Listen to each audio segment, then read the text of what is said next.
This is Thoughts Become Things. With each episode, we'll help you reach the highest creative potential that God has for you.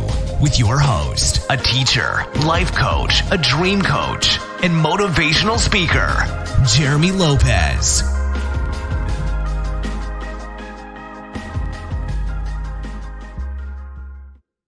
Well, good everyone, and welcome to another podcast of Thoughts Become Things. I'm Jeremy Lopez, and so glad you guys are with us today. And I tell you, this week has been really good. It's been really good. Ups and downs, but you look at the end of the day and you think to yourself, all things work together for the good, right? I mean, everything is here for a reason. Things do happen for a reason. I do believe that. I believe things are here to awaken us and just sort of shift us and shift a paradigm and just basically just awaken us to a new reality of what today wants to bring to us. And so I hope you guys are doing great today. And I'm excited today to talk to you guys about basically forgetting the past. And I want to talk today because this is something that's been in my heart really strong, because a lot of times people have a problem with not knowing how to move into the future. And a lot of times we examine sometimes our life now and say, well, it can't get any better, or it's been worse, or, this happened or that happened. And so they don't know how to move past those types of realities of things that have happened to them within their lives. And so I wanted to be able to bring this to your attention today, because when we talk about forgetting the past, we're dealing with a lot of fear. And I want us to think about that for a moment. We're dealing with a lot of fear, because if you think about the past, you think about memories that happened. Now, let's go there for a moment. Let's say, for example, you've had a lot of great memories. Good family times. Your grandmother was alive. Your mother was alive. This happened, that happened. And you happened to, jump into, wow, we did this together. We used to laugh together. And now look where I am in my life. So let me stop right here for a moment and talk about this situation. Does everyone on this planet have a past that's going to be full of good memories? Sure, we all will. Even those who, let's say, go through abusive relationships, there's still those happy moments that we can remember. And so everyone has a happy moment somewhere in the past, and everyone has a sad moment, and everyone has a traumatic moment. So if you think about the planet, you think about humanity, we have to realize that every single person on this planet has gone through good memories. And yet we've gone through bad memories. And we've all gone through deaths, and we've all gone through births.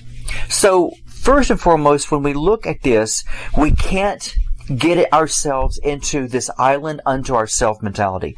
Because the moment we do, we tend to look on social media, we tend to look around us and see people around us, or people once again on social media, or even just our neighborhood, or people in the grocery store. We're seeing them laughing and having a good time, but yet we really don't know in that moment, is that the first time they've actually laughed in weeks or months or today? So you really can't look at an emotion of someone and say to yourself, well, they look like they're having a good day today, or man, their life is going great. You really never know. See, when we talk about judging, let's talk about judging just for a moment, because it incorporates a lot of our past. And that is that when we look at situations and we look at people and realities of people, we're automatically, because we're human, we're flesh and blood, unfortunately, we're automatically going to be able to put a judgment in there, unfortunately. And that judgment is, I bet their life is going great. It's almost like saying to someone, hey, look, you're really ugly, and offending them and them saying, how dare you say that to me? Well, if you think about judgment, you think about even on a positive note, for lack of better words, of saying, well, their life seems like it's going really good.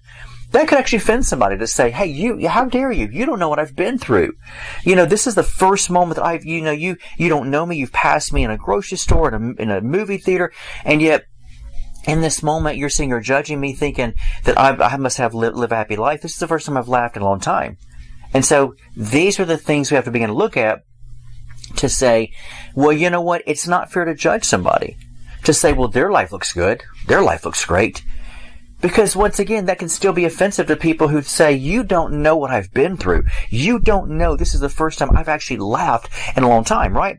And so judging people is unfortunately part of the flesh and blood mentality. That's why we're called to move past flesh and blood, is move into that area of realizing, you know what? It's not that place where I make an island unto myself to say I'm the only one that's going through this. Their lives are happy. Their life looks like it's going good. Nobody knows what's going on in my life. It's like, for example, older people. I love older people with a passion, but sometimes older people, and people in general, but sometimes older people tend to get in this thing where they'll get together, they'll talk about their aches and pains. Couldn't be any worse than mine. It's like saying, man, I didn't sleep last night. I know the feeling. Oh, this arthritis or this, problem, this pain, kept me up all night long. And so it's almost like we want to outdo each other on who suffers the worst. And if you think about that, think about how warped and weird that sounds. Because that's where we're really actually trying to outdo each other by making people feel couldn't be any worse than mine, right?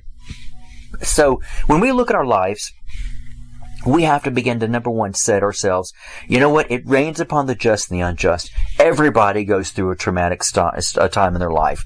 And it's not right and fair to say to someone, well, it's not as bad as what I've been through. It's not as bad as the pain that I'm dealing with. It's not as bad as the heartache I'm dealing with. It's not as bad as the loneliness I'm dealing with. Because once again, you don't have the right to say that to anyone. Because no one on this planet knows how someone else feels. And even though we can look at something and say, well, you know what? Hey, I had my hand cut off. Well, I had my arm cut off. Which one would be worse? The key thing is, it's not right to say, well, I would say having my hand cut off would not be as bad as having my entire arm cut off. But yet you have to think, in the mind of man, we tend to judge, again, to say, well, that would seem like in the natural probably worse, Jeremy. It's like saying, well, both parents are killed in a car wreck versus, my mother was, died of whatever, leukemia, we'll say, right? And so we could look at this and the natural mind's going to say, well, definitely both parents dying in a car crash would be absolutely worse.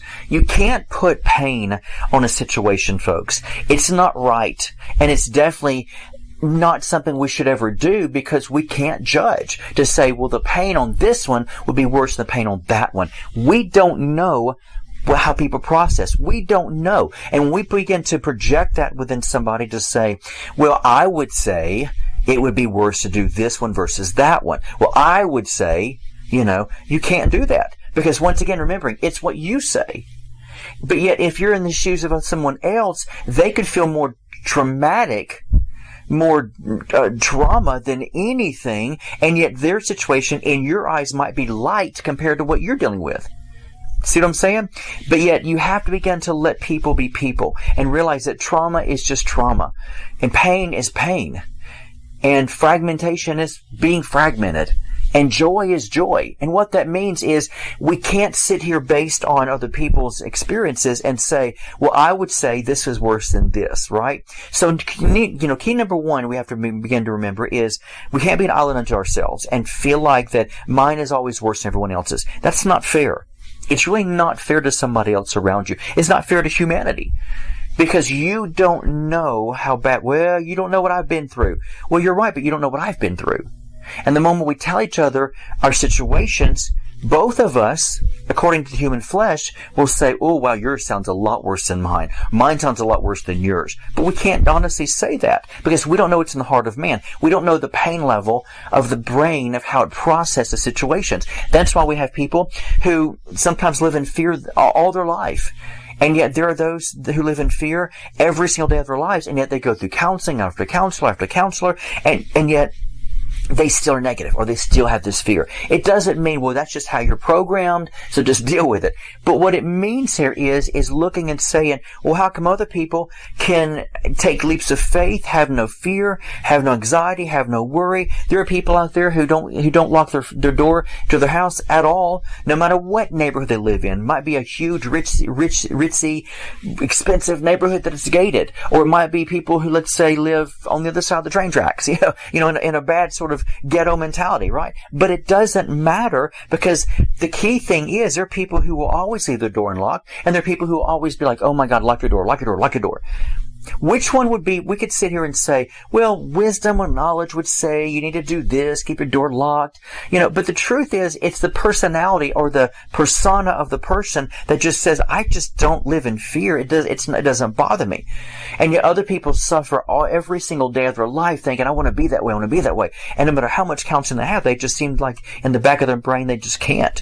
So if you think about processing, people will process things differently than you. And because of that, it's not right to judge. It's not right to put that upon people to say, well, which one's worse? So when we say that, first of all, the key thing is what? Learning to realize we're not an island unto ourselves. Everybody suffers, period. Period. Don't put a level on it. Don't say what's worse, because you can't say that. Everyone suffers, period.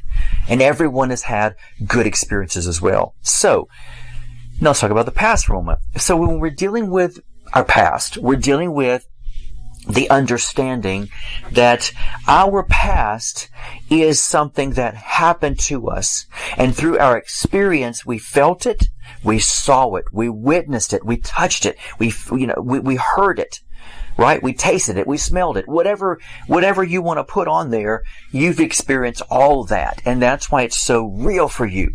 But someone else could hear it, right, and say, well, that doesn't sound too bad to me, But see, once again, it's not fair to say that to somebody. Because if a person hasn't felt it, seen it, tasted it, been there, right, then they would not understand that type of situation.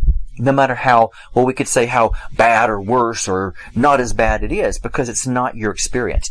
And so from that, we have to remember that our past is our past. And forgetting the past, we have to begin to look at this and say this. What makes the past any different from the future? I want you to think about it. What is the only thing? Now I want you to really think good and hard and answer this to yourself while I'm talking on this podcast. What is the absolute only thing that separates the past from the future? The absolute only thing that separates the past from the future. I want you to think about that for a moment. And I'll tell you the answer. The answer is the past has been felt. The past has been experienced. And the future has not. You genuinely have not felt or experienced any type of futuristic event that's going to happen to you in the future. You might can sense it, you might can, in the spirit realm, and you might sort of throw that in there and say, oh, praise the Lord, I was caught up in a vision and saw that. Wonderful, but it's still not flesh and blood felt. It's still not brained, seeing as the brain processes as it feels it, or whatever the case may be. So because of that, that's the only thing that separates you from the future to the past is the bearing forth of the experience, and I felt that. Once you feel something, once you see something, once you hear something, you can't take that back, right? You just can't, unfortunately. Some things you don't want to see and feel, and some things you would love to, but you can't change that. And so you have to remember, what is the only thing that changed? What is the only thing that changed? The thing that changed with you right now, this now moment, is that you felt and you experienced. Now, I could say that's it, and that would be true. But here's the key thing about this. What makes it harder for people to not walk away from the past is because they did sense it, feel it, taste it, smelled it, experienced it. So guess what? Because of that, you've got to come out of your mind and begin to sit here and say to yourself, you know what, I might have missed the past, I might wish it was the same as it used to be, but the key thing is you've got to come out of your mindset to say, wait a minute, I don't need to be saying that, because the only difference is my experience of what I've had and the experience of the future that I have not had. So because of that, I've got to press through this felt, this feeling, this experience, this seen feeling of emotion. Because if you think about it, if I come to you right now and I say, wow, I heard you went through a traumatic experience, tell me about it. Think about that. No one's going to say, experience it. Have you ever gone to somebody and say, hey, Linda, wow, I heard you went through a traumatic experience. Let me experience that. Let me feel it. No, you'd be like, what? What are you talking about? But what you do, tell me about it. Tell me about what you went through. Counselors do that. Counselors will say, tell me what you've been through. Because that's the only thing we can do. The only thing a person can do outside of you when it deals with what you've experienced in your past is just say, tell me about it. Because there's nothing else we can say. We can't say, can I feel it with you? Can I go back and see it with you? Can I experience it with you? We can never do that, ever. And the beauty of that is realizing, number one, is that was your experience, so you own it. Some of you might be saying, some things I don't want to own, Jeremy. And I get that. But it's there for a reason. And you have to own it because it's yours. Right? And you might hate that, but the key thing is you experienced it for a reason. So because of that, once we begin to sit here and look at the situation and evaluate it, we can say, you know what? The only people that can really know about my past is what I tell them. So if that's the case, can I prove to them that it existed? Can I prove to them by having them feel or experience what I did? No. So because of that, now hear me out for a moment, folks. So because of that, what is it that is keeping me in the past? Because it's not a feeling anymore. In my now moment, it's not a feeling anymore. It's not an experience anymore. It was. That's what made it real to me. But can I genuinely, in my now moment, truly say that my past is real for me? The only way you can say that is, yes, I experienced it. Yes, it was real for me. But you notice what you said. Yes, it was real for me. And guess what? It was real for you. But now, in this now moment, in this reality today, as you woke up this morning and put your feet on the floor, you have to look and say, but I don't live there anymore. There is not a feeling. Well, put it another way. I'm talking about feeling on your skin, okay? I'm not talking about inward soul feeling. I'm talking about felt. I don't feel it on my skin. My body is not experiencing it, right? There's nothing in the flesh that can prove that that past is here now. And great news for you folks, you can't. You can't. Now I want you to think about that. So then, Jeremy, why do I struggle living in the past? Because it's all now a memory. It's all locked up in what we call memories. In your soul. Soul is the mind, the will, and the emotions. So if that is true, which we know it is, because no one can say, let me feel. Do you still feel the past? No. Even when people say, I still feel the pain of the past. Feeling the pain of the past is still in the memory that alerts things within the soul that was real for them. But in reality, in this now moment, there's no proof on the outward exterior of your body to prove, much less even for you to bring it back up into now reality. You can't. So why is it so painful? Because it's locked in a memory. And that memory was, notice I said W-A-S, was very real for you. And traumatic and horrible. Or good, for that matter. But you've got to begin to separate your thought and the feeling of the thought. The feeling comes from the thought, not on the flesh body, because you can never experience that again, ever. Even if you had a scar, even if someone abused you in the past, and you say, well, I've got a scar to prove the past. You're right, but does that scar still hurt? No. You know why? Because the body healed itself. The body knew, I've got to go on. I've got to move on. Now, will it leave a place, a mark called a scar? Yes, but the pain is no longer there. Scars don't hurt, folks. They prove they were real of that experience, but scars don't hurt.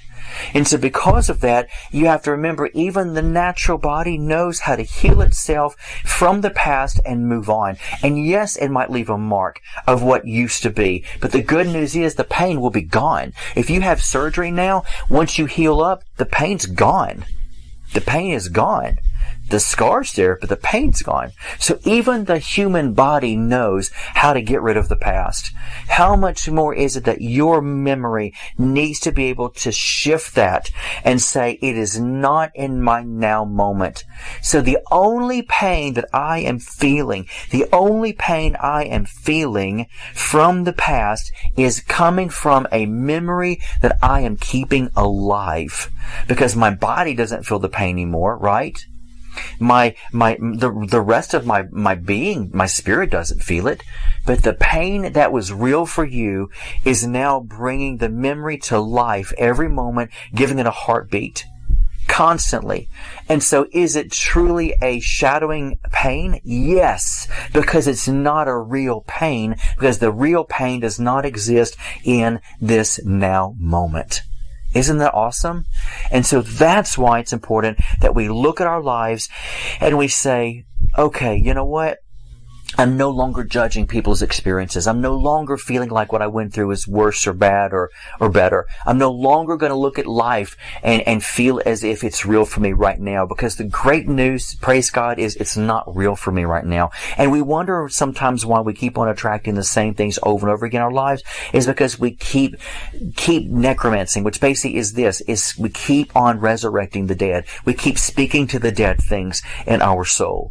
And when we do that, it begins to bring forth a shadowing of an illusion, an illusional effect of a feeling that's not real. Because in the now moment, it's not real. But yet it's only being birthed forth out of the memory that you are creating out of the memory. Will you always have the memory, unfortunately? Yes. But yet, fortunately, that memory can work for your good if you allow it to work for your good and walk through it. But the pain does not exist anymore.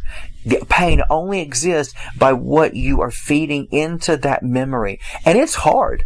It is very hard. But guess what? It can be done. You just have to learn to separate yourself. And here's what you need to say.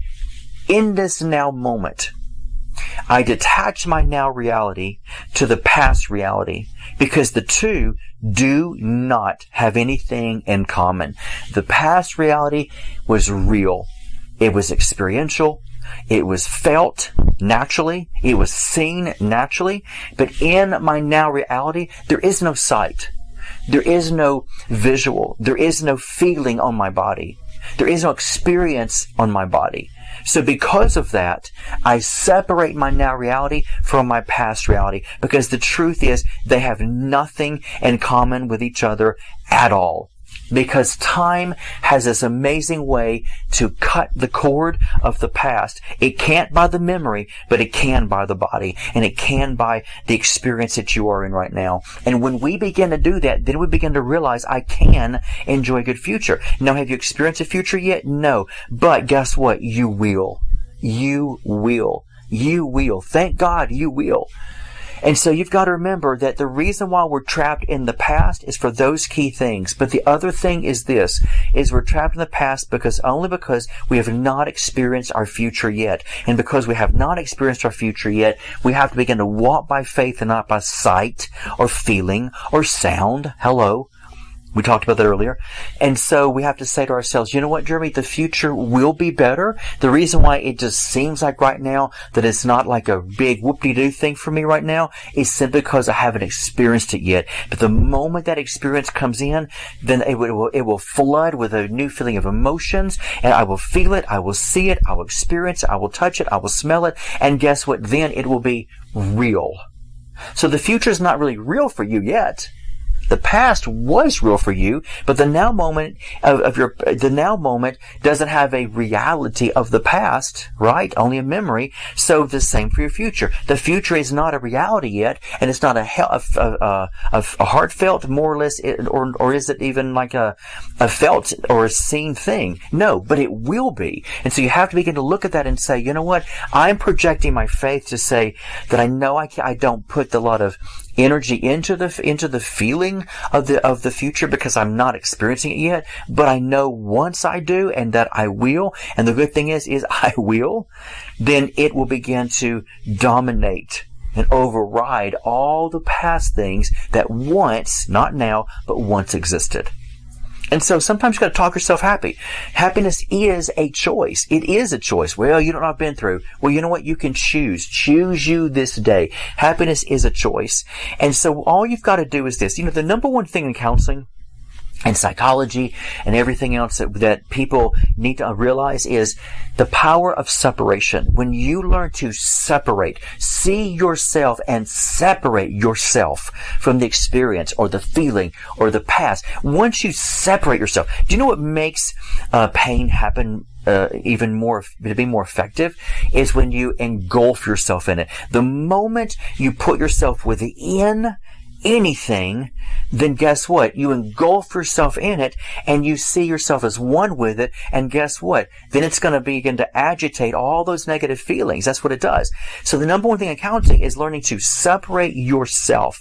Separate yourself from your past. Separate yourself from that experience. Separate yourself. If you live in a home where someone's beating you, what do we say in the natural? You need to get out. You need to leave, right? Because the power and the healing is sometimes, and well, most of the time, is in separation. And the moment we see that, the moment we will finally experience a new reality.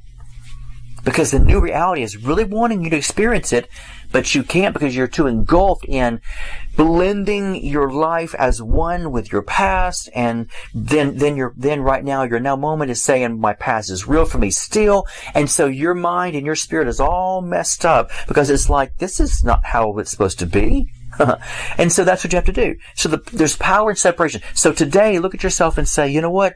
I am separating myself from that experience. I am separating myself from those feelings because they don't exist anymore at all. I separate myself and I put myself right now into a now reality. And guess what? You will start speaking to your soul and your soul will finally begin to divide itself. The best way it can. Divide itself and say, this is a memory. Let's lock it in the bank bank vault and seal it. It's a memory. Put it there. Will you always have it? Yes. But we can seal it away until another day to where we can remove the scab, remove the Band-Aid, I should say, and begin to say, hey, now that I'm re-examining that, I can see it through a different light now because I'm no longer that person, nor am I that experience anymore. And so you can do it. We all can do that. So think about that today. I want to encourage you all right now to go to the website, identitynetwork.net, and download my brand new book for the month of June. And it actually is called Wealth Mind versus Poor Minded. And it's really a powerful book that will help you to see and experience exactly where you are and beginning to know how you're thinking in your life. The best way right now to live your life is knowing I have a wealth-minded versus a poor-minded mentality. And that's not dealing with money. It's dealing with a lifestyle of money, of memories, of feelings, of thoughts, of how you should see things, all that wonderful stuff. So download that today. Wealth-minded versus poor-minded. You'll be glad you did. And as always, guys, hey, I will close with this. If you don't like your day today, I've got great news for you. Change your thoughts and you'll change your life. God bless. This has been the Thoughts Become Things podcast with Jeremy Lopez, helping you reach your highest creative potential that God has for you. For more episodes, products, and information on Jeremy, visit www.identitynetwork.net.